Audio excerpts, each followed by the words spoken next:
আসতে একটু দূরে একটা মসজিদ আছে, আমি ভালো করে ঘড়ি ধরে মিলিয়েছি, সেটা দিনে 5 বার নামাজ পড়ে মুসলমান। ভোর 5টায়, দুপুর 12টায়, বিকেল 3:30টায়, বিকেল 5টায়, সন্ধ্যে 7টায়।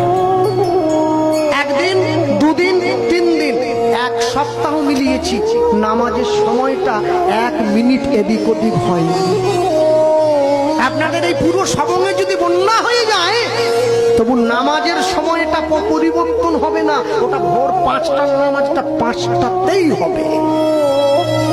1 মাস ওরা রোজা পালন করে, সকালবেলা সূর্য ওঠার আগে মুখটা ধুয়ে নেয়, একটুখানি খেয়ে নেয়, সারাদিন উপবাস না খেয়ে থাকে, সন্ধ্যেবেলা একটু জল আর খেজুর খেয়ে উপবাসটা ভঙ্গ করে। পরে কি খাবে সেটা বড় কথা নয়, 1 মাস তো পালন তো করে। আর আমার বাড়ির মা বোনেদেরকে বললে কি একাদশী করবে, বলে না এবারটা হবে না, পরের বারটা হবে। আমি কি একাদশী, বাকিরা সবাই দোষী, সবাইকে নিয়ে মরবো। ওরা সময় করে নামাজটা পড়ে, আর আমার বাড়ির মায়েরা বোনেরা সময় করে পরনিন্দা পরচর্চা নিয়ে ব্যস্ত হয়ে থাকে।